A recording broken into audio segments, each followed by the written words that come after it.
We will immediately start the session 1, which, as I mentioned previously, will be presenting to you an overview of the current work of the U4SSC. So let me very quickly introduce you to our initiative that, as I mentioned to you, is a specific initiative that is aiming to achieve the Sustainable Development Goal 11, make cities and human settlement inclusive, safe, and resilient and sustainable. I'm very proud actually to say that working with the other assistant agencies has been actually extremely fruitful, and we have learned from each other. But this is an initiative that is open also to other partners. And you know, what it was mentioned actually at the very beginning by UNECE is very important because indeed one of our key partners has been OER and many other cities and many other organizations. So with that, we all invite you actually to join us specifically in helping us to achieve SDG 11. The current work of the U4SSC has been led and is being led actually by different key experts. We have guidelines and tools and mechanisms to finance a smart city project. This is a specific project that, as you have heard, is being led successfully by UNECE, and we do hope to have these guidelines available in early 2020 or even before, probably at the end of 2019. Then we have another project that is that concerns the development of a report on blockchain for cities. This is being led by Sumaya, so you will hear about all these projects along the day. And then we have also a thematic group on the impact of frontier technologies in cities where, for example, technologies such as sensing technologies, IoT, artificial intelligence, data processing, and computation in cities are being analyzed. Reports are being prepared. A first report might be ready in the next few months.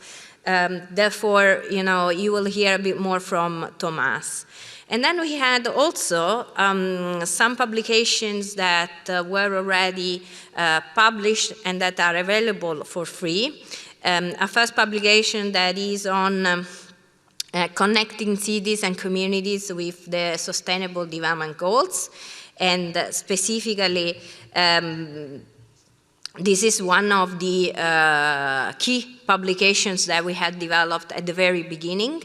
Another one that looks more at enhancing innovation and participation in sustainable cities. So you will see that there are plenty of examples and good practices. We also have developed specifically a sort of implementation guideline that you can see in how to implement the SDG 11 by connecting sustainability policies and urban planning practices through the use of ICTs. We have also, and I'm very pleased to announce that the author is actually on stage, a new U4SSC publication that will be officially launched today, and this is a city science application framework. So you will see that Okan will present to you this 4-step methodology for cities that helps actually to solve and address their most urgent pressing urban challenges. We also have published 8 case studies that are related to these publications that have been written by different experts, including, for example, colleagues from India that are here with us today, so I'd like to thank also them. In addition, because this is really in the soul of the U4SSC, we have the ambition to develop a series of projects and activities that will help cities to achieve the SDGs. And in that respect, it became evident the need to create a U4SSC implementation program. Now, as you know very well, when the U4SSC was created in 2016, an executive board of the 16 UN agencies was created. And then I'm very pleased to inform you that the executive board of the UN agencies approved actually the creation of the U4SSC implementation program, which will be led by Ms. Carrier, that is here with us, and will be actually the moderator of session 2. As you can see on the screen, several projects are already ready to be approved at this meeting.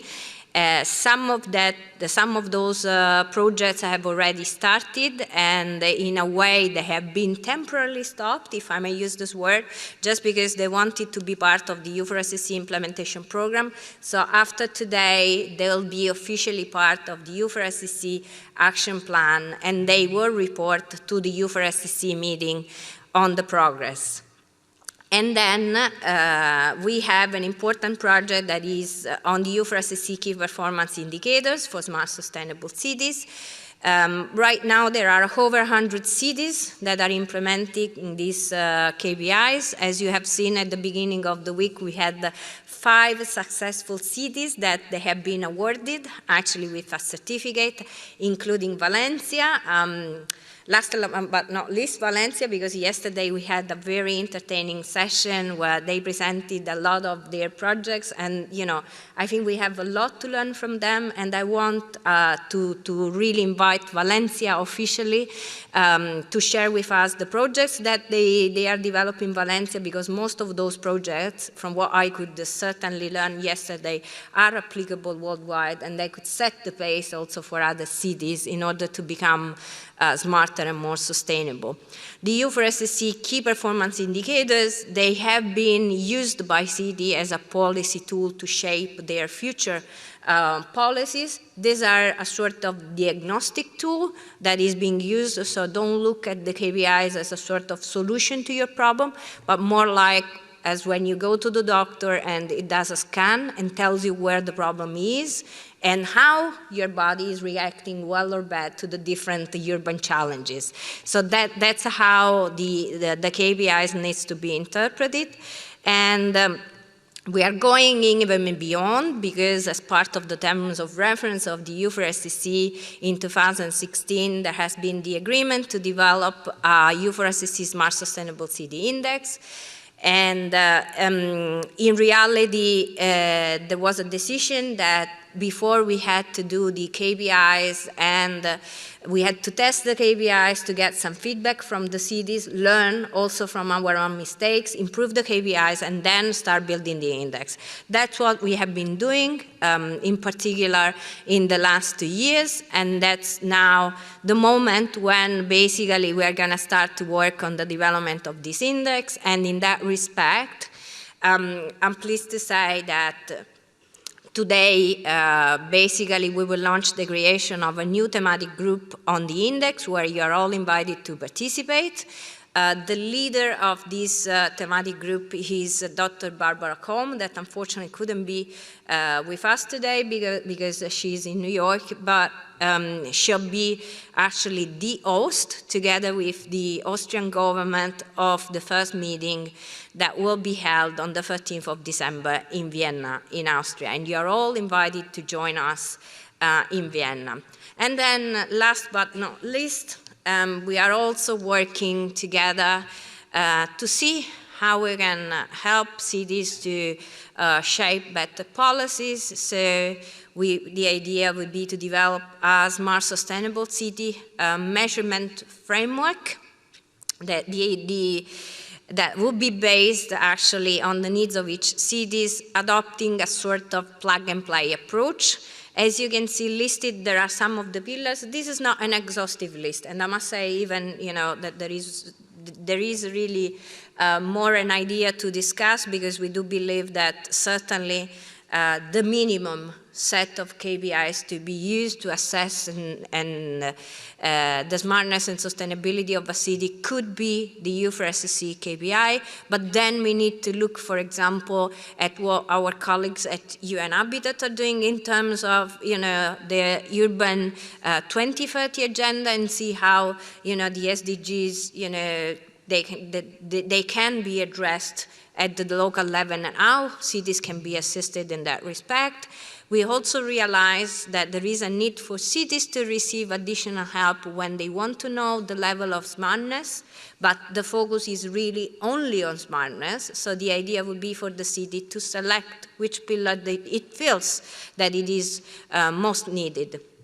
Other issues that are certainly of crucial importance is housing, what we have heard from the intervention from UN Habitat when we talk about cities, and it's really a broad context that involves urban in a more comprehensive manner, from the human settlement to even now new forms actually that we are seeing, especially with migrants and other issues, increasing population and so on and so forth. We also realize that it's important to address for example, housing in a more detailed manner, because that's probably one of the pressing needs where cities they'll need to get more guidance on.